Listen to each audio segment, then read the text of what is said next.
Final Level Cast está de volta para mais um episódio. E hoje eu tô aqui acompanhado do meu querido amigo Rodrigo Coelho. Você tá feliz hoje, né, Coelho? Você já chegou entrando falando pra caramba. O que aconteceu, cara? Cara, eu tô em choque aqui. O Final Level Cast foi indicado pro prêmio Cubo de Ouro, cara. E é um prestígio muito grande, meu irmão. Eu tô muito feliz com isso. Olha só, nossa comunidade aí, ó, sendo reconhecida, Dan. Tá vendo? É verdade. Eu ia fingir surpresa, né? Mas na verdade não tem como fingir surpresa, porque a gente falou disso o dia inteiro. No momento dessa gravação aqui, a gente já falou bastante sobre esse assunto. Realmente queria, agradecer muito aos nossos ouvintes aí, porque se não fossem vocês, a gente não estaria sendo indicado a nada, porque vocês fazem o podcast acontecer também. Mas hoje o papo não é sobre Cubo de Ouro, nem sobre premiações, a gente vai falar sobre Souls-like, ou seria Soulsborne, ou seria Souls, não sei. A risadinha da GG já indicou ali, ó.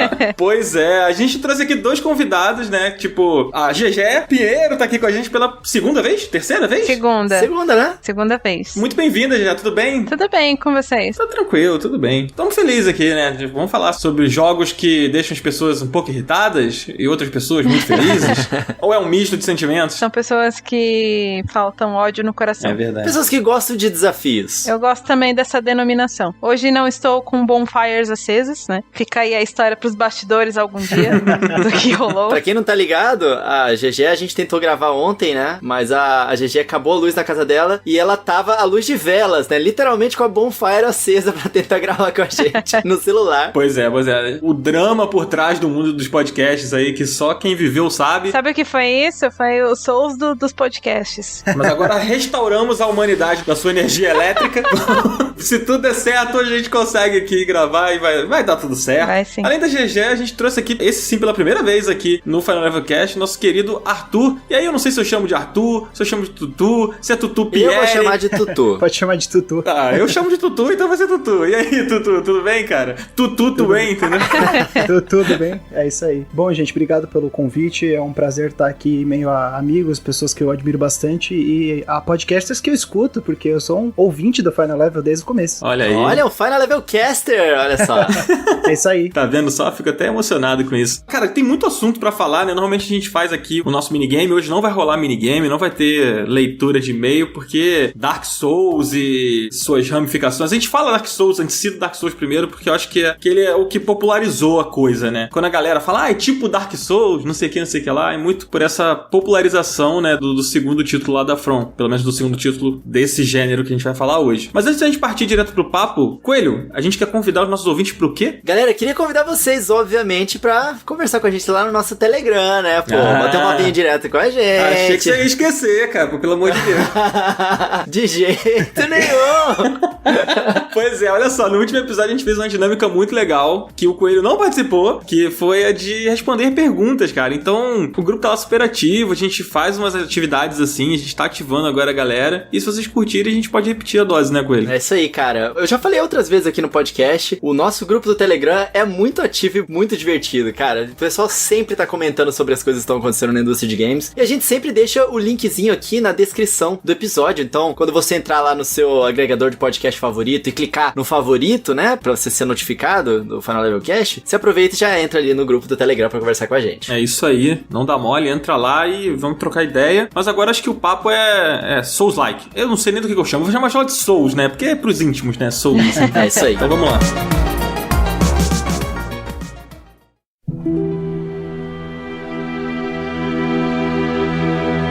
Galera, então agora vamos sentar na bonfire. Peraí. Eu queria fazer um trocadilho que tá aqui no roteiro, que eu achei muito bom, cara. Senta na bonfire que lá vem a história. Foi boa essa, Dan. Obrigado. Pois é, cara, a primeira coisa eu acho que a gente tem que contextualizar a galera, porque não é muito intuitivo pra a maioria das pessoas, eu diria, né, da onde que vem esse tal de Souls. Como o Dan falou, a maior parte do que a gente conhece hoje é por causa do Dark Souls que popularizou tudo isso, mas tivemos muitas coisas antes também, não é não, GG? Sim, assim, essa denominação de Souls ou Souls-like, Soulsborne, ela é atribuída extraoficialmente a jogos que são muito difíceis. E a gente geralmente usa o Soulsborne pra se referir aos jogos produzidos pela From Software, né, que é a produtora por trás de Dark Souls, Demon Souls, Bloodborne, etc. Sekiro também. E Souls-like é mais pro... jogos que parecem Souls. Mas por que parecem Souls? Porque são muito difíceis. Geralmente é por conta disso. Óbvio que depois da popularização do Souls, vieram muitos jogos que são diretamente inspirados por ele, né? Mas também já existiam antes, apesar de o Dark Souls realmente ter popularizado, que nem vocês colocaram aí no início. Acho que foi a partir dele que... Eu não falo nem gênero, porque eu não considero gênero, mas é mais uma denominação mesmo. Acho que foi a partir do Souls que essa denominação explodiu, na verdade. Eu acho que essa discussão, né, de se é gênero, não é gênero, acho que a gente vai falar um pouco mais pra frente aqui também, porque existe essa discussão, né? Há realmente quem concorde com a GG e que acha que não é, e há quem acha que sim, que é um gênero. Aí a gente vai tentar chegar numa resposta aqui, eu não garanto que a gente vai chegar não, gente. Então... assim como o nosso episódio de se videogame é arte ou não, o que a gente decidir aqui no Final Level Cast é a lei. Eita. A partir de então. Sim, então... não, com certeza.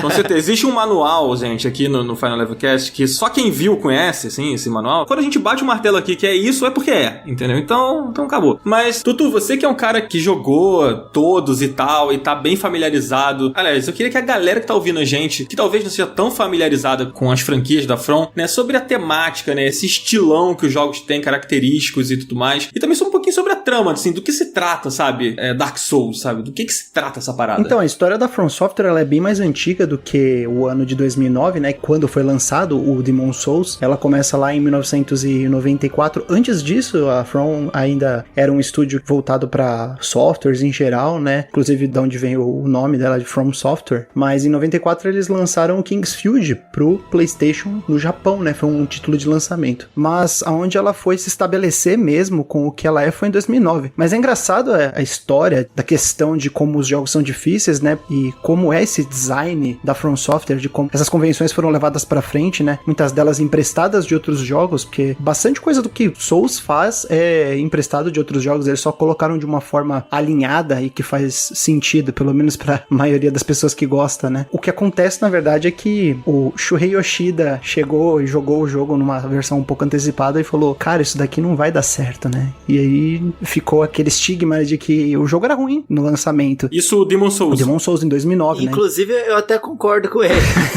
Você achou o Demon Souls ruim? Cara, eu não queria interromper o pensamento do Tutu, mas a primeira vez que eu joguei o Demon Souls no PlayStation 3, ele me afastou da série, porque eu realmente não gostei. Ele é um jogo difícil de digerir no primeiro momento. Que nem o Tutu tava falando, ele tem muita coisa que ele pega do próprio Kingsfield mesmo, que é um jogo da própria From Software, foi o primeiro jogo deles. É que teve outras continuações de Kingsfield depois, porque aparentemente foi uma franquia que fez certo sucesso, mas ele pega muitas coisas que já estavam no Kingsfield, então se você não gostou do Demon Souls, acho que você ia achar assim o Kingsfield horrível, você não ia nem querer chegar perto desse jogo, mas ele tem muito do que o Kingsfield já trouxe. Mas eu concordo que ele não é muito palatável, digamos assim. Sim, né? sim. Meu primeiro contato com o Demon Souls, assim, do PS3, né, não esse remake agora do PS5. É engraçado porque ele era muito diferente de tudo que estava sendo feito naquela época, né? Sim. Ele era um jogo que ele não tinha uma fluidez de movimento que a gente estava acostumado a ver em outros jogos de ação, assim. Ele era mais duro, sabe? Ele era mais travado, e muito também pelo combate, ser um combate mais tático, né? A gente vai entrar um pouco mais sobre isso mais na frente, mas a sensação que eu tive inicial foi isso, caramba, que jogo pesado, sabe?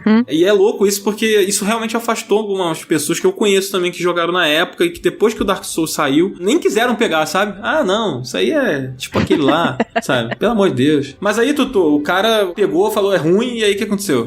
Foi uma decepção, né? Porque a IP, na verdade, ela é da Sony. E aí é legal a gente traçar de volta essa história, né? Como a GG falou, que o jogo lembra bastante Kingsfield, Shadow Tower, os jogos da From Software antigos, né? Mas eles juntaram tudo, né? E a visão do Miyazaki, já quase desesperançoso de um projeto que estava prestes a ser engavetado, pegou e falou, vou fazer aqui, dar o último suspiro de esperança, né? E no fim das contas deu certo. Só que deu certo depois, né? Porque ele é um jogo, como você perguntou, de temática, ele é um jogo que toma emprestado elementos culturais de diferentes períodos históricos da Europa, ele não se fecha em um só, então você tem questões da época feudal, você tem uma arquitetura mais voltada para a época da Renascença, né? Até se você observar em Dark Souls, por exemplo, a Norlondo, que é uma das catedrais lá, um dos locais mais adorados pelo público, ela é baseada na Catedral Bienal de Milão, né? Então ele toma muito emprestado da cultura europeia em geral. Mas ele tem esse setting de Dark Fantasy, né? Dessa fantasia que tá tudo indo pras cucuia, né? Tipo, não tem mais jeito, é isso aí mesmo. E ele é muito mais sobre uma trama grande, uma trama macro, do que uma história de protagonista com as suas próprias motivações pessoais, esse tipo de coisa. Você diz macro no sentido do universo te dar as partes pra você descobrir, é isso? Também, mas é muito mais sobre a mitologia do que sobre um desenvolvimento de trama, né? É muito mais sobre lore e sobre unir as coisas.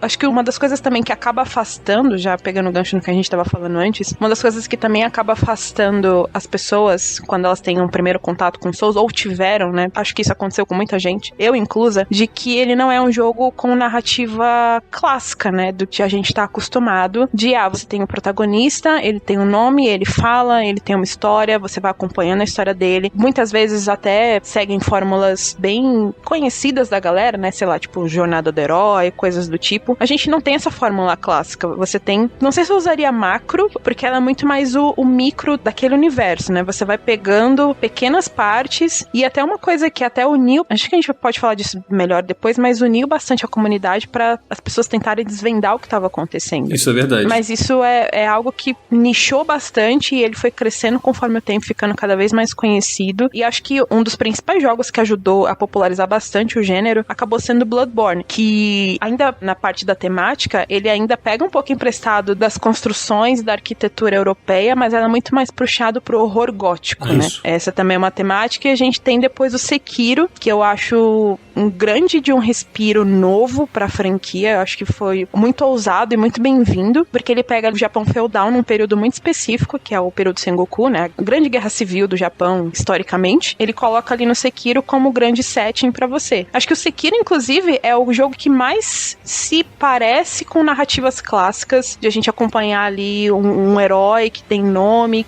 entre aspas no Sekiro, né? Mas ele tem um nome e ele tem uma história e você vai acompanhando ele ali. Talvez ele é o que mais se aproxima, mas ainda assim ele tem muito do que Dark Souls traz, que é você ir juntando as peças desse quebra-cabeça e entendendo essa história. Por isso que quando as pessoas me perguntam, pô, qual é o enredo aí desse Dark Souls? Eu dou uma gargalhada, porque, tipo, é difícil falar. Sim, é difícil total. você chegar e falar, Dark Souls é sobre, tem esse cara aqui, esse cara aqui, esse cara aqui, acontecer isso e assado. Não dá pra você falar disso sem falar desse universo, dos mundos, das diferentes eras que os jogos se passam, de como você vai descobrindo as coisinhas lendo descrições de itens, sabe? No jogo não te dá nada mastigado, é você que vai atrás. É por isso também, né, que Sekiro talvez seja o jogo da From Software ali, dessa nova safra ali, a partir, né, de que eles começaram a se focar bastante, né? Sim. Que mais se afasta dos outros, a ponto de muita gente até mesmo não considerar tanto como um Souls-like. Eu acho que o Tutu mesmo acha isso, não era, Tutu? A gente tava conversando sobre isso outro dia. Então, eu sou a favor de que o Souls-like, ele para ali no Bloodborne, né? Talvez o Elden Ring, ele volte com a ideia do Souls-like, né? Mas não é bem que o Sekiro, ele não é um Souls-like escancarado. É mais porque o Sekiro, ele não é um RPG, né? E ele não tem a ideia do que o Dark Souls traz, que o Demon Souls traz, de você interpretar um papel naquele mundo, né? Você interpreta o papel do Sekiro, mas ele é um jogo que não tem build, você não tem uma variedade de armas, por exemplo, né? Então eu considero mais ele um jogo de ação do que um Souls-like, mas de qualquer forma é um jogo da From Software, ainda tem os traços, né? O combate ainda é bem exigente, ele tem um pouco dessa questão que a GG falou de unir as partes, de você pegar coisas pequenas para você poder formar um todo, né? Formar aquela página de informações, né? Que também reflete muito a ideia do Miyazaki, né? Que era um cara que não sabia muito inglês, dava uma lida nos livros, tal, gostava muito de literatura europeia, de literatura ocidental, e aí ele não sabia muito inglês e aí ficava aquelas lacunas, né? Não preenchidas de tradução. E ele inventava.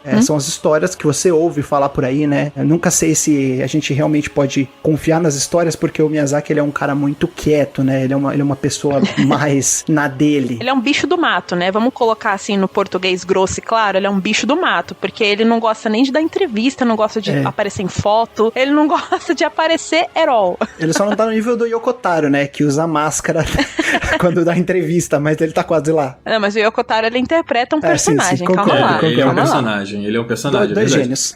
Gente, eu queria perguntar pra vocês, assim, como é que foi o primeiro contato de vocês? Vou começar perguntando pro Coelho, que eu sei que não é o maior fã do mundo, né, do gênero, assim, mas como é que foi seu primeiro contato, cara, com Souls, assim, em geral? Foi o Demon Souls, né, que você falou já, mas como é que foi isso? Pois é, eu não tenho tanta familiaridade, assim, com os Souls-like, né? Até porque eles ficaram muito de fora das plataformas que eu mais jogo. Mesmo no Nintendo Switch tendo vários, tem o Dark Souls e tudo mais, eu acabo me aproximando mais, tipo, dos jogos indies que eu gosto de jogar bastante, como o próprio Blasphemous, né? A gente já até citou aqui no Final Level Cast sobre ele. Mas o primeiro contato mesmo que eu tive, cara, foi no meu PlayStation 3. Eu joguei muito o meu PlayStation 3 na época. Ele era bem, assim, equilibrado com os jogos que eu jogava no Nintendo Wii. E eu pegava muitos jogos emprestados, porque eu tinha amigos que tinham também o PlayStation 3. E eu peguei emprestado o Demon's Souls, porque eu ouvia falar muito, né, da série Souls e tudo mais, e eu queria saber. Nessa época já existia outro jogo, né? Só que eu queria começar pelo Demon's Souls e saber da onde que veio tudo isso. Cara, eu tentei me dedicar a esse jogo um dia.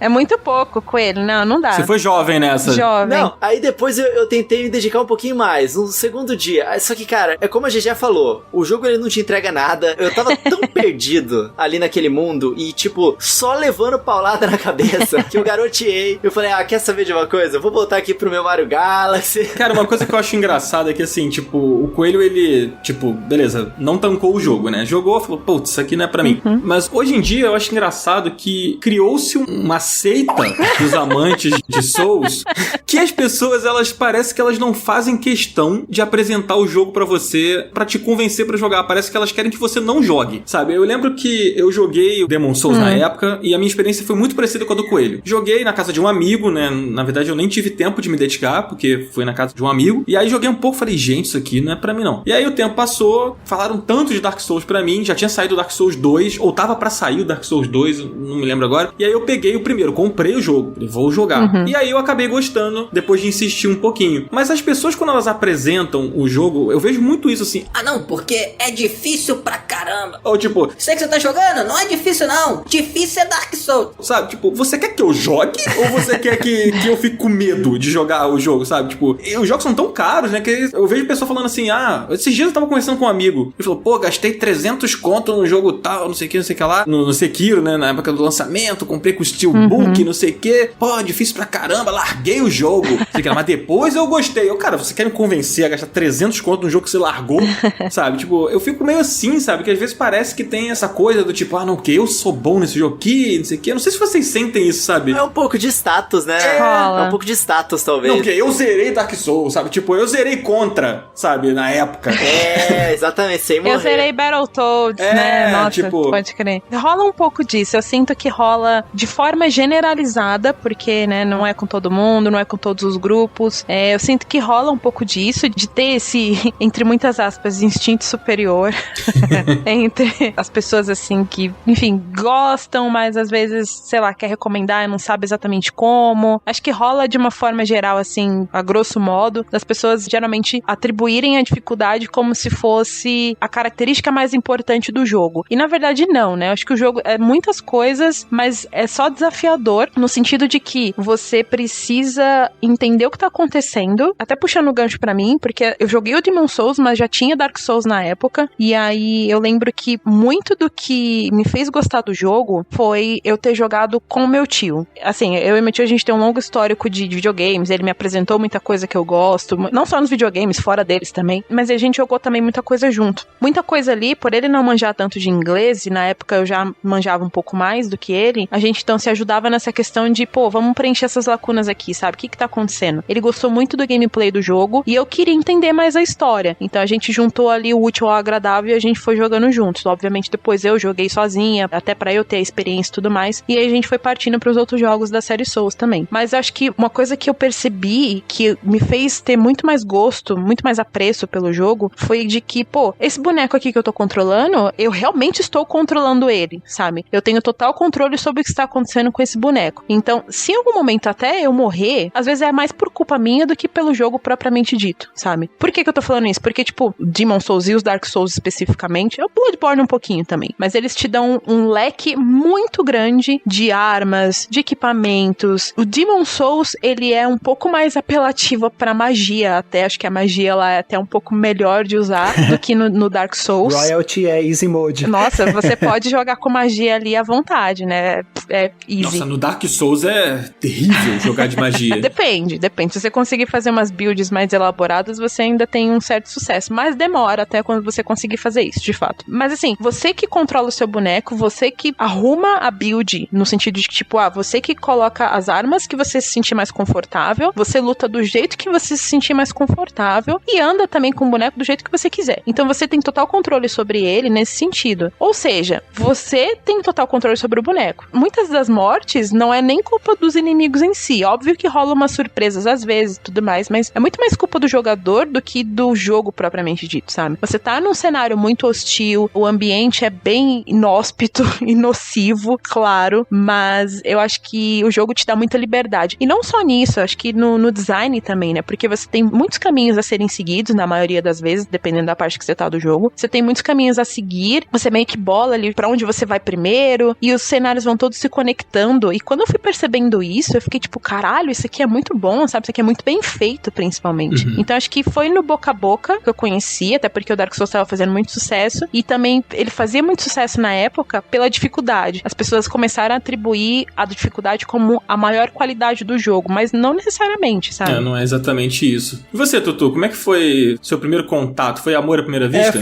Foi um amor bem interessante à primeira vista, assim. Eu tava jogando Overwatch, meu amigo falou, baixa Bloodborne aí pra gente jogar. Aí a gente jogou 15 minutos, eu falei, eu nunca mais vou tocar nesse jogo. Foi bem assim. Eu detestei, achei ridículo, achei muito difícil. Falei, não, isso daqui é injusto. E aí com o tempo, assim, passou um ano e pouco tal, e em meados de 2017 eu voltei, porque assistia muito vídeo do Mark Brown, né, gostava bastante do canal dele, ele toda hora falava de Souls, e o gênero Souls, subgênero Souls, e isso e aquilo. Falei, vou dar mais uma chance, né, eu voltei pro Bloodborne, né, e depois eu consegui zerar ele e tal, platinei. Mas esses jogos, eles são assim, né, eu terminei Bloodborne e eu não sabia a história, não sabia o que tava acontecendo. Exatamente, acho que muito do que você entendeu o que tá acontecendo vai muito do seu entusiasmo e da sua dedicação pra isso. Eu concordo que a minha maior dificuldade foi que o meu amigo, que nunca zerou Bloodborne, na verdade, ele jogou um pouco só, ele não sabia me explicar do que se tratava, né? Então, realmente, existe essa barreira quase intransponível das pessoas no meio que não querem, elas só querem validar o status, elas só querem validar a habilidade delas, né? Parte disso, eu acredito que tenha sido campanha de publicidade da Bandai, que por muito tempo queria colocar que Dark Souls era difícil. Tanto é que ela lançou uma edição de Dark Souls com o DLC que se chama Prepare to Die Edition. Prepare to Die. Você quer mais o quê? Quando a própria publicadora pega a IP dela e fala assim, não, agora vai ser mais difícil. Agora a gente vai lançar o Dark Souls 2. Não vai ter 2 gárgulas, vai ter 4. Não vai ter 4 guerreiros, vai ter 8. Então, ela quis, né? Ela alimentou, não o comportamento, né? Porque você não alimenta esse comportamento nocivo dos fãs, né? Mas de certa forma ela deu um pouco de material do tipo, o jogo é sobre dificuldade. Dark Souls é sobre dificuldade. Eu tenho uma opinião diferente sobre a coisa do Prepare to Die. Mas eu prefiro falar mais pra frente, pra não queimar a pauta. Claro. Mas eu até anotei aqui pra segurar.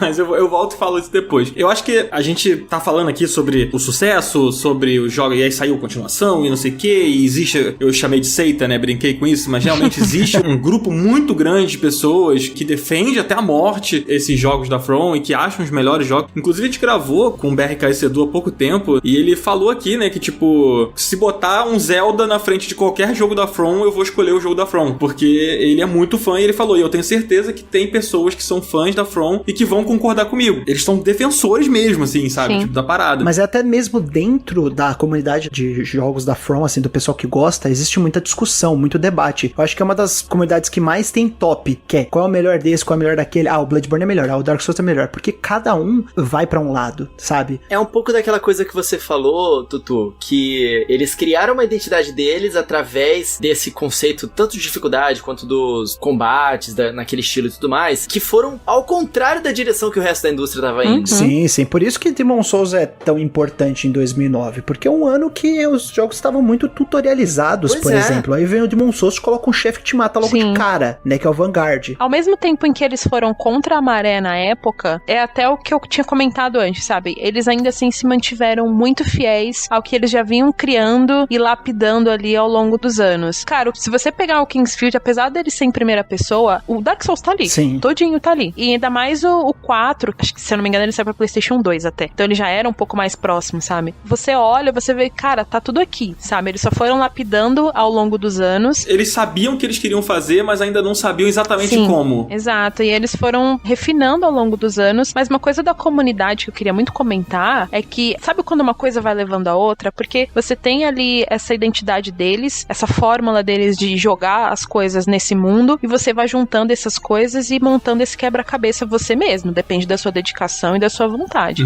É você que controla ali o boneco, você tem total controle sobre ele, é você que vai entender a história. Mas, isso até é algo que, de certa forma, é um meme, porque muito da história do Souls, em geral, e do Bloodborne também, muito do que a gente entende da história veio de conversas entre a comunidade. Sim. Porque você pega ali, o Gwyn, ele fez isso, olha, caralho, olha, ele fez isso aqui, olha, putz, os gigantes, puta que pariu. E você vai juntando essas peças, mas ao mesmo tempo o jogo não chega pra você e fala, foi isso daí mesmo que aconteceu. Não, ele termina e, enfim, você fica, sabe, com aquela dúvida na cabeça. Aí você vai recorrer às pessoas que também jogaram. Isso vai gerando uma união tão grande na comunidade, porque eles estão ali tentando resolver esse mistério junto com você. Assim cria-se a comunidade, Sim. né? Exato, por isso que dá essa sensação de que é uma seita, sim, mas ao mesmo tempo é um trabalho tão legal que eles fizeram, que uniu tanto as pessoas nesse sentido, que eu não consigo mais meio que separar uma coisa da outra, sabe? É a seita que dói menos.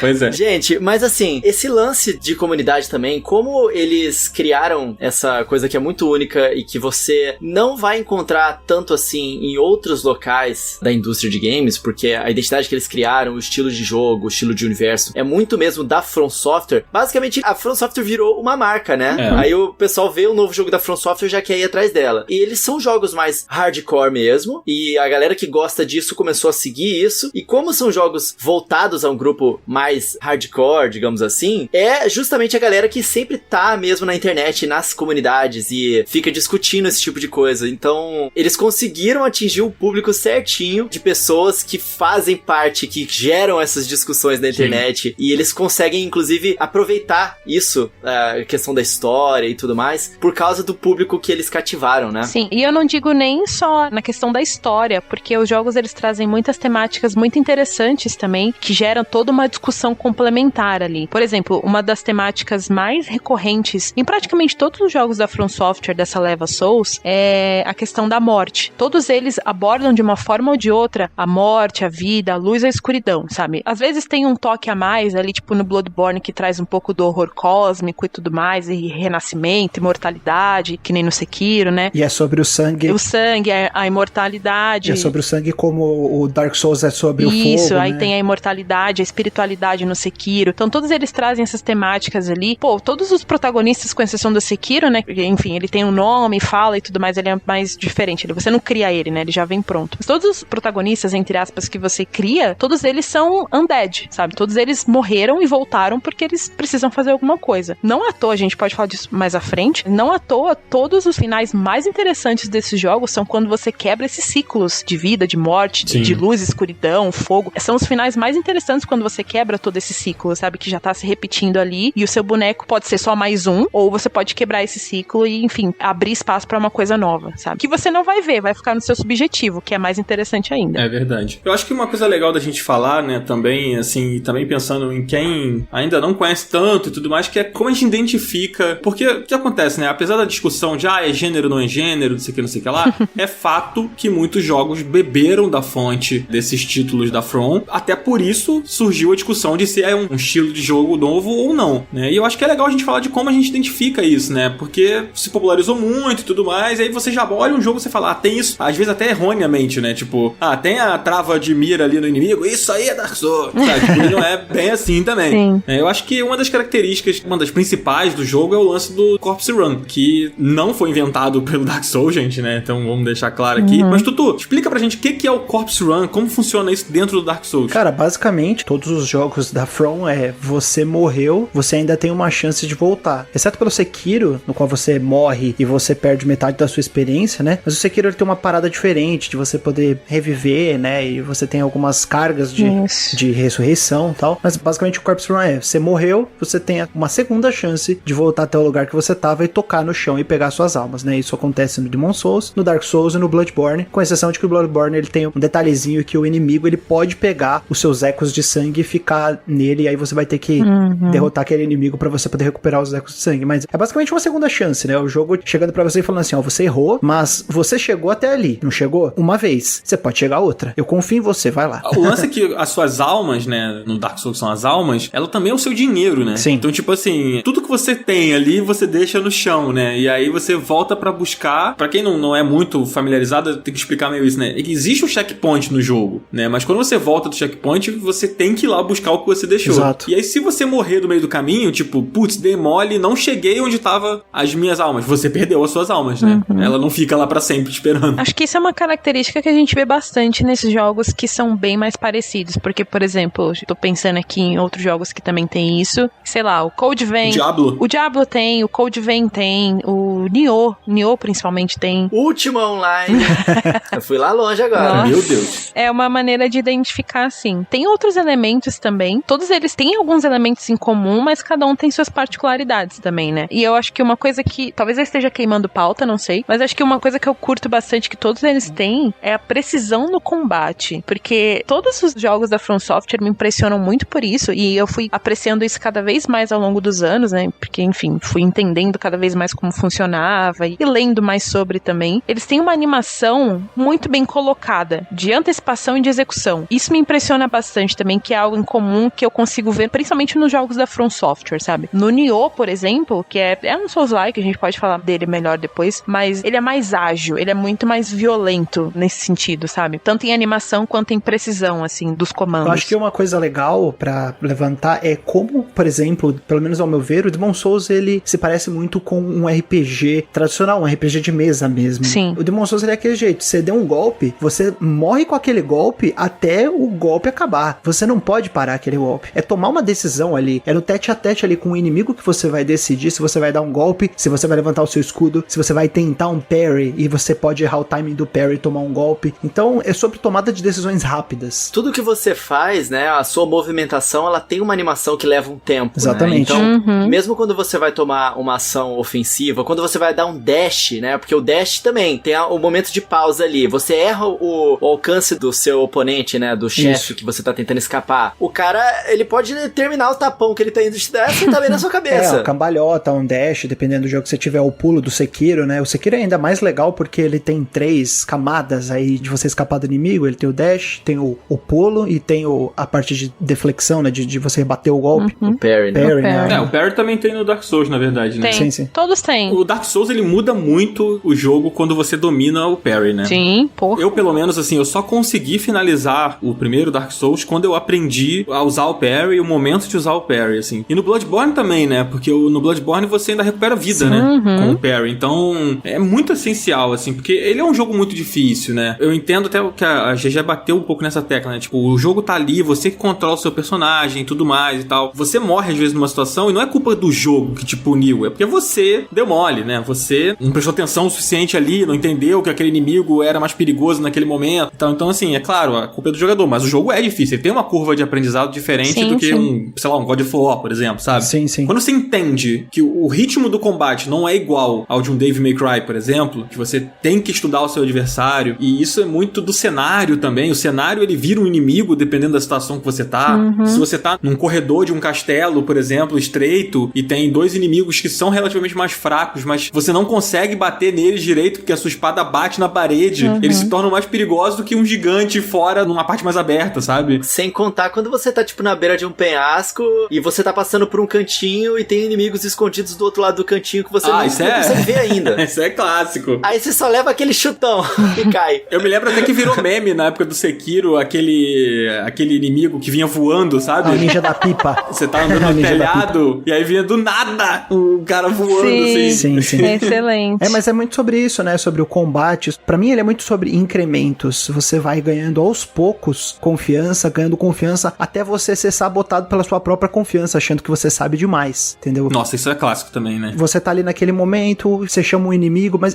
o importante, eu acho que nesses jogos, que também define eles, é que você tem que ter atenção. O jogo quer que você preste atenção nele, ele não quer que você esteja pensando em outra coisa, ele não quer que você esteja escutando música, ele quer que você esteja prestando atenção, traz um inimigo pra perto de você. Exatamente. Lida com ele, vai pro outro, presta atenção na hora que você for virar um corredor, esse tipo de coisa. coisa, sabe? Acho que isso da atenção é essencial, porque, por exemplo, uma coisa que eu falei até da animação, que eu não sei se ficou clara, mas a animação não só do seu boneco, mas a animação dos inimigos também que você enfrenta, você tem que prestar atenção, porque aí entra naquilo da decisão. Pô, se você tá vendo que o boneco tá se antecipando ali atrás pra te atacar, pra vir com um ataque muito forte, você tem escolhas. Se você fizer a escolha errada, você vai ser punido. Mas você tem que prestar atenção no que ele tá fazendo, você tem que entender a build que você tá, por isso que entra o fator de que, pô, você tem que encontrar a build, ou seja, o equipamento, a arma, a armadura, o que te faz se sentir mais confortável jogando, porque você tem que entender o que tá acontecendo com o seu boneco também. Quando você gira a espada, quando você levanta o escudo, você tem que entender o peso desses equipamentos pra você conseguir se antecipar a tempo ou não. E aí essa questão da atenção também é muito legal. Isso é até uma característica que eu gosto muito nos jogos da From Software, dessa leva Souls, que não tem música, né? A música, ela só entra quando você enfrenta um chefe, porque aí ele te dá aquele tom mais épico. Não à toa, os chefes de Souls, né, no geral, são muito memoráveis, né? Não só dos Souls da From Software, acho que, por exemplo, o Nioh também, que eu tô citando bastante, ele também tem isso, sabe? Você tá ali jogando, tem os inimigos normais, mas não tem música. Agora, quando você entra no campo, na arena do chefe, Sim. Aí o bagulho pega, aí entra uma música muito foda, e aí isso marca muito na memória. Uma das qualidades também que as pessoas sempre lembram, pô, os chefes, né, caraca, era muito legal mesmo. Mas tudo isso tá atrelado à atenção. O jogo quer que você preste atenção em tudo que tá acontecendo ao seu redor. A gente falou, né, lá atrás, aqui no cast, sobre essa coisa de que quando começou o boom e tal, popularizou o jogo, aí veio o Demon's Souls e tal, a gente tava numa época que os jogos estavam ficando cada vez mais fáceis, né, era tudo muito mastigado, e ele veio na contramão. Acho que foi o Tutu que falou isso no início do episódio. E essa coisa do chefe, né, do chefão, né, como eu cresci chamando dessa forma, e vou negar para sempre o uso de boss. Boss nada, chefão.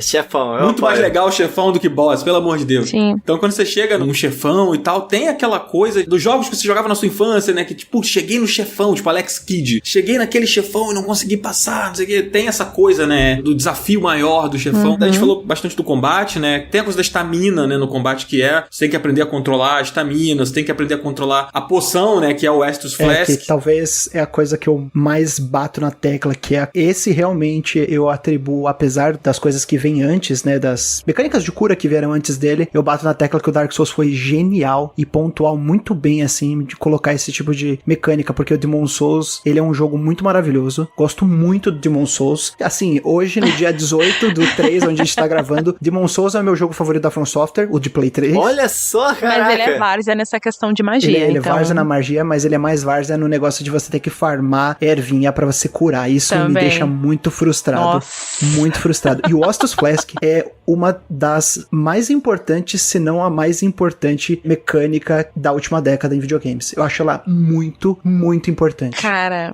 se a gente fosse atribuir Dark Souls a classes de RPG, eu acho que, sei lá, o Demon's Souls seria o feiticeiro, porque ele não precisa preparar magia, é só soltar ali, foda-se. Graças a Deus. Se você tem MP, só solta magia, só vai. Agora, o Dark Souls seria tipo um clérigo, talvez, porque ele precisa preparar tudo antes, ele tem que pagar pelo que ele tá usando também, de uma certa forma. Então, acho que ele seria tipo um clérigo nesse sentido, sabe? É bem por aí. Eu concordo com esse lance do Estus Flask, só pra explicar pra quem não conhece muito, né? É basicamente a sua poção, né? O seu item de vida, que ele tem um limite que você pode ir aumentando conforme você progride no jogo, né? E toda vez que você consome você só vai recuperar essa sua poção, você só vai encher o pote de novo quando você descansar no checkpoint, né? Descansar na bonfire, né? Que é a fogueira do jogo. E ao mesmo tempo, você, quando faz isso, você reseta todos os inimigos daquela área. Então, é sempre um dilema, né? Eu vou sentar na bonfire aqui porque eu preciso de poção pra continuar. Ou eu avanço mais um pouquinho pra pegar o chefe porque eu sei que ele tá ali na frente. Eu já tô até vendo. Exatamente. Mas aí, tipo, se eu morrer aqui, depois eu vou ter que fazer tudo. E aí você fica naquela de, meu Deus. Então, tudo é muito tático no jogo, né? Não é apenas o combate. Sim. Até a progressão dele é tática. E eu acho que a gente chega no ponto da dificuldade, né? E que acaba nos levando pra coisa da morte também no jogo. E aí eu volto naquilo que a gente falou lá atrás, que o Tutu comentou sobre o Prepare to Die, né? Eu acho que a morte nesse jogo aí, o Prepare to Die ali como slogan até, eu vejo a morte muito como... Ela é desconstruída nesse jogo, né? Ela é um aprendizado. Você sobe de nível sem estar subindo de nível, sabe? Tipo, no jogo. E eu acho que você só gosta do Dark Souls quando você aceita isso. Muitas pessoas dropam quando, puta merda, eu morri aqui. Não acredito. Tipo, na verdade você morreu ali, mas olha só, você aprendeu todo aquele caminho que você fez. Sim. Sabe? Tipo, e agora você vai fazer aquele caminho já sabendo sabendo quem são aqueles inimigos. Se você prestou atenção, como a gente já falou que você tem que fazer, você já sabe o padrão deles, você já sabe se tem uma armadilha atrás da parede. Na verdade, a morte ali e tal, ela na verdade ela é uma... Você evolui cada vez que você morre, sabe? Eu vejo a morte, o fator morte, né, vamos chamar assim, nesses jogos uma coisa muito diferente, assim. Então, quando é o Prepare to Die, eu não sinto que depois que você jogou, sabe, a morte ela não é pra te afastar, eu acho, sabe? Ela é vista de uma outra maneira. É quase como um roguelike nesse sentido, né? Sim. Você, como jogador, tem que ir aprendendo as mecânicas e a morte é uma forma de você reavaliar o que você fez de errado ali. Porque o jogo, ele te dá os indícios. Porque o erro normalmente é seu, como você tava falando antes até, né, GG? Você vê o inimigo, ele fazendo a movimentação, ou então, por exemplo, você vê algumas coisas estranhas acontecendo no cenário, sei lá, pedras caindo no chão, antes dela amassar sua cabeça, então você deveria ter tomado cuidado com aquilo, deveria ter sabido de onde que aquilo tava vindo, ou alguns esqueletos que estão escondidos ali atrás da paredinha, você já encontrou esqueletos antes, então você sabe que eles estão ali naquela área, você tem que prestar atenção nos barulhos que eles fazem, deveria estar prestando atenção pelo menos antes de você ser surpreendido. É quase como um roguelike mesmo, nesse sentido, né, GG? Eu concordo com você, e ao mesmo tempo, não deixa de ser um RPG, né? Então a progressão ali da dificuldade também tá atrelada a isso. Quando você aprende o suficiente pra se sentir confortável até chegar, sei lá, numa bonfire, aí você acende a bonfire, tudo bem, os inimigos vão voltar, mas eu tô confortável o suficiente pra enfrentar eles se eles voltarem, sabe? É isso, porque você vai aprendendo, você vai entendendo melhor como funciona os equipamentos que você tá usando, você entende melhor o cenário também, porque o level design desses jogos é um bagulho muito genial, assim, eles vão se conectando, assim, de uma forma muito natural e muito intuitiva também. Então, quando você vai entendendo melhor tudo que tá acontecendo ao seu redor, no sentido de ambiente, sabe? E você se sente confortável com como você está jogando, aí, de repente, você abre uma área nova, totalmente diferente, é uma nova aprendizagem, é uma nova dificuldade que você vai ter, mas, ao mesmo tempo, não deixa de ser um RPG, você vai progredindo ali. Verdade. Eu vejo muitos Souls, eu vou fazer uma analogia aqui meio ousada, eu vejo muitos Souls como professores, e o Miyazaki como se ele fosse a escola que traz esses professores pra gente, sabe? E assim, o professor, ele nada mais é do que uma ponte de conhecimento, então ele não vai chegar ali e te passar tudo que ele sabe falando. É humanamente impossível a gente absorver essas coisas só com as pessoas falando pra gente. Não, no caso, fazendo aqui a analogia do Souls como professor, ele vai te colocar ali pra você vivenciar aquilo ali, pra você experimentar, pra você ter as suas próprias dificuldades e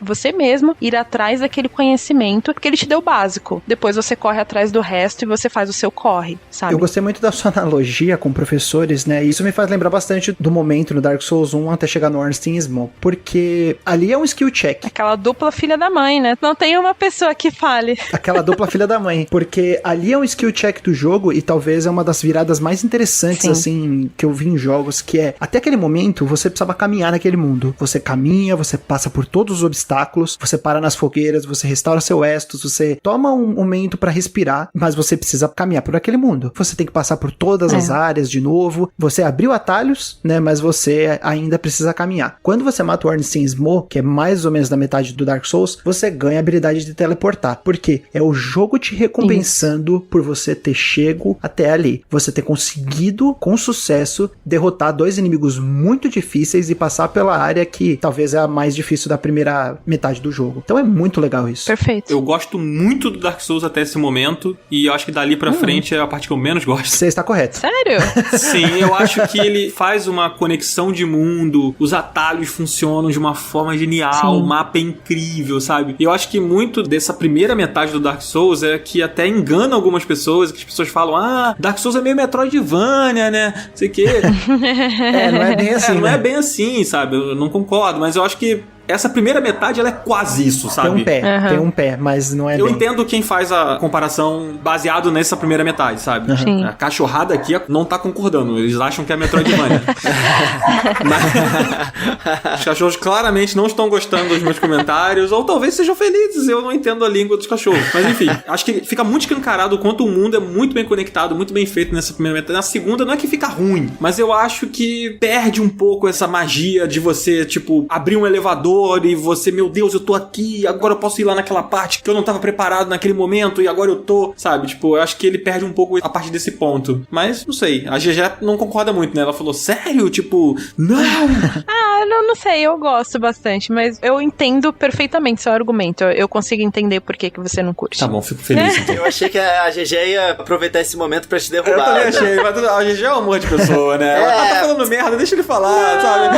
Tá tudo bem. Mas Não, eu tô aqui, na verdade, eu tô me resguardando com a minha postura, porque depois eu quebro a sua postura. Ah, entendi. Acho que os cachorros já falaram tudo que eu já queria dizer, só que eu não entendi, né? Então, uma coisa que eu acho legal a gente levantar é que quando eu zerei o Dark Souls, eu escrevi um artigo sobre ele lá no Jogazeira, e eu falei um pouco sobre duas coisas nesse artigo. Eu fui reler ele agora antes da gente gravar, e é engraçado, né? Como a gente relendo a gente fica assim, será que é isso mesmo? Sabe? Eu concordo com isso aí, sabe? Que é a coisa da recompensa, que muitas pessoas defendem isso, né? Falam, não, porque o jogo ele te recompensa, sabe? Quando você mata aquele chefe, pô, fui recompensado aqui, é uma sensação, assim, que só quem matou um chefe no Dark Souls consegue entender. Vocês acham que, de fato, isso é um fator do jogo? Isso é uma característica dele, né? Que, tipo, só quem viveu sabe? Que eu quero responder. Diga. Pra mim, a resposta é muito sim. E a primeira vez que eu tive essa sensação não foi nem em Dark Souls, não, cara. Foi em Monster Hunter. Eu acho que Monster Hunter é uma série... Nossa, sim. Ele tem características também. Caraca, total, sim. Exatamente. E muito do que a gente tá conversando aqui sobre esse lance do jogo te destruir, mas você é que é o culpado. Você tem que aprender com aquelas características, tanto do mundo quanto das criaturas que tem uma inteligência artificial boa também, né? E, enfim, os padrões de movimento e tal. O Monster Hunter tem muito isso. E o Monster Hunter é um jogo que, assim como Dark Souls, mesmo se você não tiver com os melhores equipamentos ou com a melhor build, se você escolher a forma certa de jogar, de fazer os parries, de conseguir ler os personagens, tu consegue passar das paradas, dos desafios, né? Então você, como jogador, é que evolui. E eu acho que é isso que dá uma sensação muito boa de recompensa, né? À medida que você percebe que aqueles chefes, aquelas dificuldades que você tava tendo antes, que eram gigantescas, agora você já tá conseguindo tirar de letra, digamos assim, né, GG? Perfeito, é exatamente isso. O Monster Hunter e Dark Souls, eles compartilham muitos dos elementos que a gente citou aqui. Até mesmo a música. A música é um fator que você tá lá com um monstrão, aí começa a música de verdade. Até nisso, até nesses detalhes, assim. Então eu concordo totalmente. E de uma forma generalizada, acho que muita dessa recompensa se atribui também ao fato de que, eu vou meio que repetir muito do que o Coelho falou, mas é porque o jogo é meio que, entre muitas aspas, você que faz, né? Porque o seu personagem é você quem faz, você que escolhe os caminhos ali, pelo menos no começo, as batalhas é você que escolhe também, você que desvenda a história, você faz as suas escolhas ali no jogo de uma forma bem geral, sabe? É muito gratificante a sensação de descobrir esses elementos. E aí, quando você finaliza o jogo, ou sei lá, quando você descobre, tem uma revelação importante ali, porque, sei lá, você liga um ponto a outro da história com o personagem X, tipo, meu Deus, o Artória, sabe? Quando você liga as coisas e aí você entende o que tá acontecendo, acho que a sensação de pertencimento é maior e, acima disso, você tem um sentimento de que você realmente aprendeu alguma coisa, sabe? Não só no sentido de dominar o jogo, mecanicamente falando, mas no sentido de você desvendar o que tá acontecendo mesmo. Faz sentido. O que mais pega pra mim, né, na questão da recompensa, são realmente os chefes. É legal você descobrir um atalho, né, principalmente nesses jogos que mostram mais essa questão de como o level design fecha bem, no caso o Dark Souls 1 e o Bloodborne, eu acho que eles são os que melhor fazem essa questão, né? Até porque o Demon Souls, ele é outra pegada, ele é mais fases, assim, né, mas você abrir um atalho, descobrir uma coisa, você fica um pouco assim, né, surpreso, pô, que legal, mas a recompensa maior vem com os chefes, né? Mas eu acho que eu vou ser um pouco contrário aqui, um pouco polêmico, que os meus chefes favoritos de Souls, eles não são, em sua maioria, os chefes que são difíceis, aquelas lutas maravilhosas, né? Mas sim os chefes que são criativos. O meu favorito é o chefe do final do Sekiro. Ele realmente é um absurdo. Nossa. Um absurdo de combate. Maldito! Então, mas tirando ele, o Ishin Ashina, né? Os meus favoritos são chefes que subvertem a expectativa. Por exemplo, a Maiden Astrea no Demon Souls, né? Que é uma chefe que no final ela se mata. Sim. Ela não precisa que você mate ela. Você mata o fiel companheiro dela e ela se mata na sua frente. Eu acho isso muito legal, né? Sim. Ou um dos chefes que o pessoal mais odeia e eu gosto demais, é o meu favorito do Bloodborne, é o Micolash. Porque você vai atrás dele meio que num labirinto que vai fechando assim, né? Uma escadaria, e ele é um chefe que corre de você. E aí eu pergunto pra vocês, qual chefe corre de você? O chefe, ele foi feito pra te bater, pra te enfrentar, pra te causar medo, entendeu? Pra te causar tensão. E ele é um chefe que corre e ri da sua cara. Eu acho isso genial. De de verdade. Muito legal. Sim. Um chefe que eu gosto muito e que a maioria não gosta é a borboleta do primeiro Dark Souls. Eu amo a música de combate. Inclusive, ela volta no Dark Souls 3 em algum momento. Talvez vocês se lembrem, mas eu sei que essa música toca de novo no Dark Souls 3. E eu acho lindíssima, cara. É um momento que eu sempre me lembro do jogo. É um chefe fácil, não é difícil de você derrotar. Mas eu gosto da batalha na ponte. Ela é gigante, voando. Eu acho incrível. Eu sempre me lembro muito dessa batalha. Sem contar o conceito de Moonlight, né, que vem trazido desde a época do Kingsfield, então esse negócio da espada, do luar, né, espada da luz da lua, esse tipo de coisa é bem legal, uma coisa que já vem de bastante tempo. Muito legal. Sim, nossa, eu lembrei da Priscila, é uma das que eu mais gosto. O mundo da... Caralho, fugiu a palavra. Ariamis, né? Pintura. Isso, a pintura. Era essa palavra que eu tava procurando. Não é uma ideia nova, não é algo original que Dark Souls trouxe, mas eu fiquei tão encantada com aquilo. E aí você chega nela e ela, pô, na verdade ela não quer lutar, né? Ela só tá lá. Eu achei muito foda isso, eu fiquei muito impactada. Cara, a gente tá se encaminhando aqui pra reta final do nosso episódio. Eu sei que tem muita coisa pra falar, né? A gente não entrou tanto nos jogos que foram influenciados, né, por esses que a gente falou bastante aqui. Mas eu queria jogar uma pergunta pro alto aqui, que eu acho que a gente não pode encerrar um programa sobre esse tema sem a gente tentar responder, que é, afinal de contas, o Souls, hoje, ele pode ser considerado um gênero ou não? Vou jogar isso no colo da GG. Não. Em uma palavra, Rogerinho, não. Olha, eu acho que pra mim ele não é gênero e nem subgênero, sabe?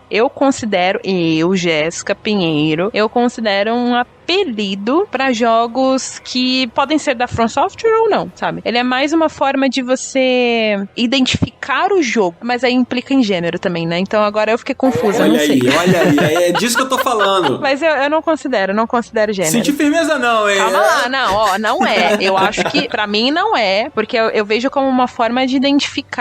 Olha aí, eu vou colocar a postura alta agora. Segura. Pra mim, é uma forma de identificar os jogos, mas ele não necessariamente é um gênero, Entendi. sabe por quê? Porque a gente tem vários outros jogos de gêneros diferentes que as pessoas consideram Souls, entre muitas aspas. Por exemplo, Hollow Knight. Justo. Você, Tutu? Então, esse negócio de discussão de gênero é uma discussão que não vai caber num final de cast, né? Mas, tipo, o que é gênero, o que é subgênero, etc. Mas não, definitivamente não é gênero. Isso dá um episódio, né? Isso daria um episódio, né? E discutir gênero de uma forma geral é uma coisa meio complicada, né? Porque tem jogo que o pessoal fala, esse jogo é RPG, Zelda é RPG, agora Souls Like é gênero. Cara, é muito difícil, vai muito da intenção do jogo. Uhum. Qual é a intenção dos jogos Souls, né? Se os jogos que se inspiram neles querem ter a mesma intenção, talvez eles possam ser chamados de Souls-like. São um gênero? Não, talvez seja só um estilo, talvez seja só uma tendência, uma coleção de convenção de design, uma coleção de elementos de jogabilidade, temático-narrativos, esse tipo de coisa. Mas eu não acredito que seja um gênero, até porque gênero é uma coisa muito mais macro, assim, né? Tipo, muitas coisas envolvidas, né? Ação, você fala ação, é jogo de tiro, o Bayonetta, é o Sekiro, tipo, não tem nada a ver uma coisa com a outra. Mas tudo é ação. Então é meio complicado. Então, por exemplo, eu acho que pode ser, de repente, só um jogo que é inspirado, mas ele não necessariamente tem uma jogabilidade ou uma câmera igual, sabe? Eu lembrei agora daquele Titan Souls, sabe? Que ele, obviamente, é inspirado, mas a câmera dele é top-down, por exemplo, sabe? Então é meio complicado. Eu acho que é mais um estilo, né? Como eu falei. Mas muitos jogos vieram depois e se inspiraram e tal. De qualquer forma, sendo gênero ou não sendo gênero, é uma inspiração bem forte hoje em dia, né? Você vê até jogos que não são diretamente inspirados nele, né? A própria Team Cherry, né, que é o pessoal que desenvolveu Hollow Knight, eles falam que eles não tiveram inspiração em Dark Souls, mas você vê que tem aquela questão da narrativa obtusa, aquele mundo obscuro e decaído, indo, né, pras cucuias, a questão de Corpse Run, a questão do combate bem tático e toda a estrutura de mundo, né, e você fala, como que um jogo desse não se parece com Bloodborne, não se parece com Dark Souls, né? É uma zona um pouco obscura de discutir, é uma discussão pro grupo do Telegram. Boa. Eu também não considero gênero, assim, talvez um subgênero, assim, de forma bem a grosso modo, assim, é um subgênero. Mas eu acho que ele é muito mais uma tendência, sabe? Eu acho que o estilão lá da From Software acabou criando uma tendência ali e as pessoas foram se inspirando, foram absorvendo coisas desses jogos, né? Mas não sei se é exatamente um gênero, eu acho que eu tô com vocês nessa. Até porque, se a gente for realmente procurar a origem disso, vai ser uma outra discussão, sabe? Pra um outro podcast que nem o Tutu falou. Porque, por exemplo, os próprios jogos da From Software, eles têm inspiração de outras coisas, não só de jogos em si, tem o próprio Kingsfield que a gente comentou, tem um jogo chamado Severance Blade of Darkness, que é muito obscuro, ele é, sei lá, de 2000 bolinha, e ele tem muitos elementos de Dark Souls, muitos.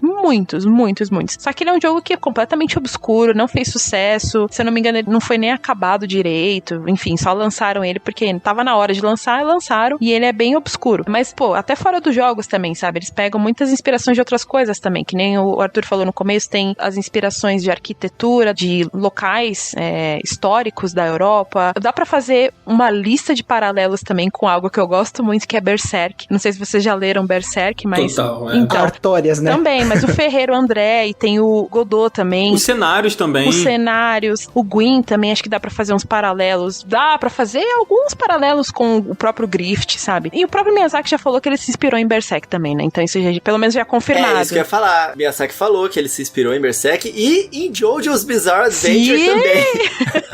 Bom demais. Sim. Por incrível que pareça, né? Além de Zelda, né? E outros jogos. Eu não podia deixar de puxar essa sardinha, Não, tá? total, pô. Porque é real oficial. Não, mas isso aí teve até aquele momento lá do Twitter da From respondendo o cara dizendo que Breath of the Wild aprendeu uma lição aí com Dark Souls, e aí eles responderam, não, nós é que estamos aprendendo lições com a Nintendo desde sempre. Foi uma parada assim, né? Foi exatamente isso. Já estamos aprendendo lições com a mãe Nintendo desde muito tempo. Eu amo essas interações. O negócio de gênero realmente é complicado porque, como tu falou, né? Gênero ação. Cara, voltando pra Nintendo aqui, no site da Nintendo, se você procura por jogos de ação, você vai encontrar lá desde Super Mario 3D All Stars a Pikmin, que não tem nada a ver, né? Um é um jogo de plataforma, outro é um jogo meio que um RTS, Sim. né? Então é realmente complicado, mas eu acho que tudo isso que vocês falaram, pelo menos no meu entendimento, quando vocês falam que o jogo é uma tendência, que o jogo, ele não pode ser considerado, né, o Souls-like um gênero, mas é como se fosse um indício, sei lá, pra mim é a forma que eu entendo justamente o significado da palavra subgênero. Pra mim é isso. É quando você pega um gênero conhecido como o Action RPG, né, um RPG ali que não tem combate de turno e tal, é mais ação, exploração e tal, e vários jogos começam a sair com características muito parecidas, né, essa coisa do combate bem tático ali, de você observar os seus inimigos, de ser bastante punitivo, você tem essa atmosfera do jogo bem escura, né, e dark, enfim, todos esses elementos que a gente falou aqui ao longo do cast, e a gente vê que vários jogos estão fazendo isso, essa tendência pra mim se chama um subgênero, um Souls-like. Pra mim é isso. Eu vejo mais como uma cartela. É uma cartela que você abre e ele tem aqueles X elementos listados, e aí, sei lá, tem tudo isso aqui? Ah, então eu acho que é mais ou menos um Souls, né? Acho que é mais ou menos isso. Não dá pra definir exatamente, né? Acho que a gente pode fazer um cast sobre gêneros de videogame. Inclusive, se vocês forem fazer algo sobre gêneros, eu queria muito debater como Sekiro é um jogo de luta. Certíssima. Você está Olha aí. corretíssima. Devil May Cry também, hein? Eu acho que entra nessa aí. Calma. Com qual Devil May Cry? O 5. Cara, sim, o 5 é um jogo de luta. É um jogo de luta,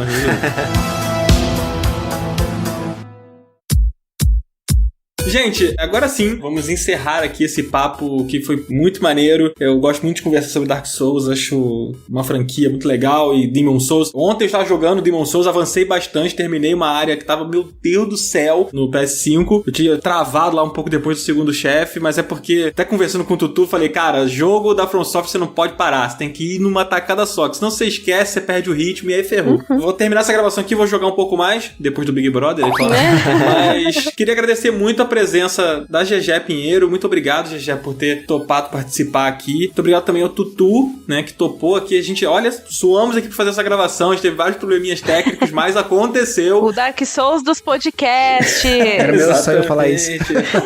Tutu, deixa aí pra galera, cara, onde o pessoal pode encontrar o seu trampo, onde que você tá aí nesse mundão da internet. Vocês podem me seguir lá no Twitter ou no Instagram, no @tutupieri, e eu geralmente escrevo, edito, faço tudo, sou diretor criativo do NeoFusion BR, que é um site independente de jogos, né? E a gente fala sobre jogos dos menores aos maiores. Então, é isso. Curtam o trampo lá do NeoFusion, no @NeoFusionBR, no Twitter e no Instagram. Demais. E você, GG? Bom, vocês podem me encontrar nas redes sociais pelo @GG Pinheiro, que é JE Pinheiro, tudo junto. E meu trabalho vocês conferem atualmente na Loading, né? Meu trabalho especificamente vocês conferem no programa Multiverso, que agora tá em novo horário, começa às 6 da tarde, de segunda a sexta. E eu faço faço VTs que são apresentados lá, falando sobre temas diversos, incluindo jogos, e às vezes apareço nos blocos de notícias também. Às vezes faço uns collabs também com Game Shark, que é o nosso programa voltado só pra jogos. Enfim, tô lá na Loading, então vocês podem conferir. Sigam nas redes sociais também a Loading, que é a Loading52x, e eu no GG Pinheiro. E eu tô tentando aí fazer lives também, minhas livezinhas particulares e tal, jogando joguinhos aos fins de semana, quando dá. Esses dias, inclusive, terminei God of War 4. Eu fiquei muito feliz porque eu desviei do maior spoiler do jogo por 3 anos e eu fiquei de queixo caído quando eu descobri.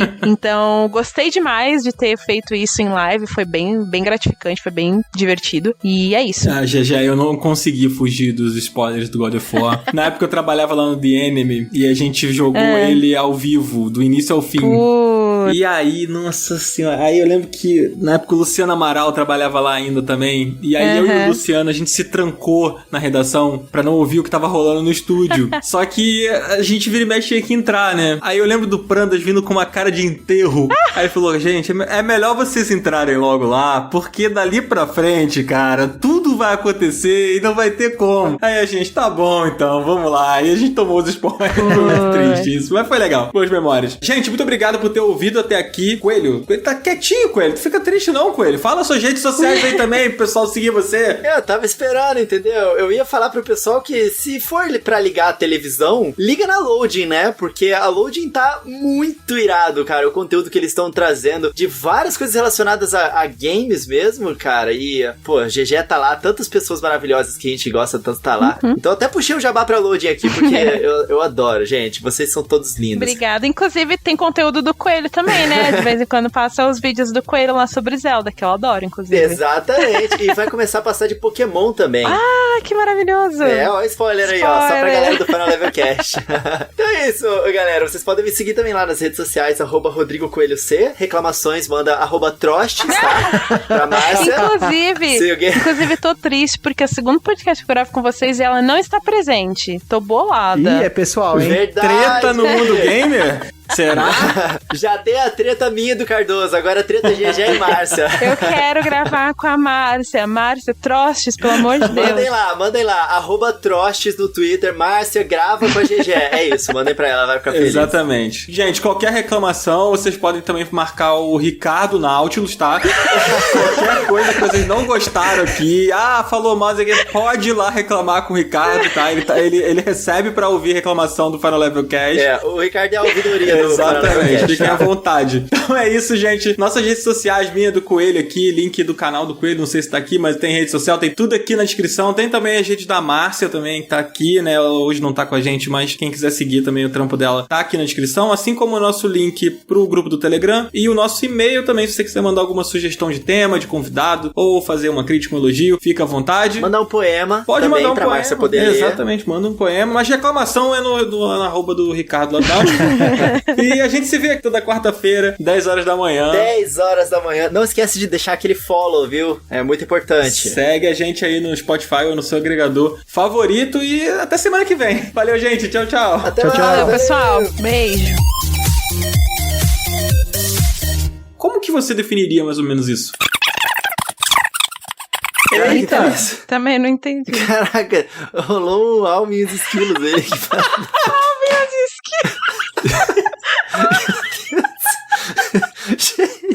Quebrei. Este podcast foi editado pela Maremoto.